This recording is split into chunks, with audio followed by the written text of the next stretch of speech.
the Canadian people during the War of 1812, when across our border did tread an invading army of Americans, seeking the subjugation of Canadian people. This ditty was known as the Bold Canadian, and has been a mainstay of our folk music since the war that led it to being written. Nowadays, however, the Canadian people are yet again being subjugated, our counts being frozen, our acts of protests declared as acts of war. And it is our own government, not an invading army, that are the ones to blame. In the War of 1812, it was easy to be bold. It is easy to gather confidence when facing a foreign foe. But when we are faced by the treason of our own elected representatives, it is blatant that we are suffering from deeper struggles. We all know it. We're all struggling. We all feel it. We're angry. But we have been powerless to enact the change that is needed to overcome the Prime Minister who thinks himself a despot. The way it has been corrupted today by liberal politicians, our system is rigged against us. Once a country of dignity, our Prime Minister, Justin Trudeau, is running us into the deepest pits of disgrace that has ever been seen by any nation on this earth. The Prime Minister is a criminal. This is a matter of record. With the weed charity SNC-Lavalin, we know he is embezzling funds and selling our country to interested partners. But really, can you blame him? Canada's system has been constructed into one that rewards greed and punishes virtuosity. This was not always the case, however, and if there were some older people here in the audience, some may even be alive to remember a day when this was not the case. Nevertheless, avarice, greed, it is something that the devil has crafted into the strongest motivator. The system that is set up by the government is built on 4-year cycles. A 4-year cycle of election, bickering, deliberating, voting, bureaucracy, and treason. We have a parliament where nothing gets done. And what does get done is only done so because the CEO of Loblaws paid off both sides to vote for it. We supposedly live in a nation that values democratic processes. But when grassroots Canadian people merely disagree with the ruling elite, it is a national emergency. This is because our supposed democracy is only about the appeasement of the various interested parties. It has been this way since its inception in ancient Athens. Only now, the only thing that's changed is the scale and the importance of the lobbyists. In Canada's years past, the people did have a say, because we were the strongest lobby. But as time has gone on and our purchasing power has been diminished, we don't have the money or the voice to outweigh the people who really run the show. The wild thing is, here in Canada, we have a governmental office specifically to inhibit this from happening. Our Governor General's whole purpose is to protect Canada from a Prime Minister who tries to run away with the country. And for many years, this role succeeded. But like many things here in Canada today, the dignity of that office has been stripped away, just like its power. During the First World War, our boys were sent overseas to protect the dignity of the empire against the Central Powers. And when they prepared to climb onto the boats and nobly lay down their lives, they were met by the Governor General. Prince Arthur, the Duke of Connaught and Strathearn, he was a Governor General who had fought on the front lines against the Fenians, Irish Americans who invaded Canada in the late 1870s.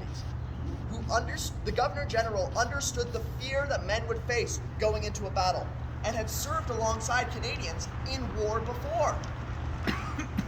He gave them the encouragement they needed to make Canada one of the most infamous forces of the First World War. So how is it then our Governor General is so disgraced that I bet most of you probably can't even name her? And before, I bet the only reason you know who she was because she beat her house guests. So in the 1920s, Prime Minister William Lyon Mackenzie King, who was the Prime Minister during World War II, led a minority government. And he had made an agreement with the Governor General of the day, who was a veteran, frontline veteran of World War I, that he would not force an election in the case of a no confidence. He would cede the government to the Conservatives. But when in 1926 came and he was facing a vote of no confidence, he went to the Governor General and he demanded, the Prime Minister demanded to the Viceroy of Canada, he said, call an election. The Governor General reminded Mackenzie King, he said he had an agreement, and he handed the government over to the Conservatives. Immediately following, Mackenzie King resigned, and he went over to Britain and demanded in front of the British Parliament that they amend the Statute of Westminster to reduce the power of the Governor General. He compelled the British Parliament to take away that power, leaving us the hollow shell of a station we have today. This greed for power, it overrules any respect the Prime Minister may have for his office, and definitely more so than the people. I'd like you to imagine the quintessential Canadian in your head. What are you thinking of? A Mountie? A lumberjack? Coal miners? Fishermen? All of these are former institutions of pride, industries built on the backs of Canadian settlers that constructed this nation from bare wilderness into the city you see today. But these industries are being sold out, shipped overseas, or importing those from far away to do those jobs for us. Then they act like those lumbermen, those pioneers, they never existed. Canada was always the way it is today. It has never been different. And if you think otherwise, well, you're racist. True. You're a human rights violator. In our schools, they don't teach us the stories of valor that make up our history. It's all the shame that we must feel for being descended from such disgusting ancestors. We don't hear the tales of General Brock, Wolfe, or even Montcalm. This is all colonist mumbo-jumbo to be thrown away into the trash bin of history. We shall not be proud of the good things that come from Canada. The labor of those who went down into the mines, drove the logs, or tilled the soil is because they want to dishearten us and uproot us.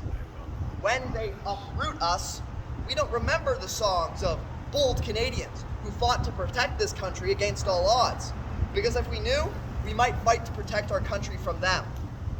So we must take care to keep our sacred history in mind, because we must respect our elders and the shared wisdom of all of our collective forefathers. It beats any new thing they come up with today.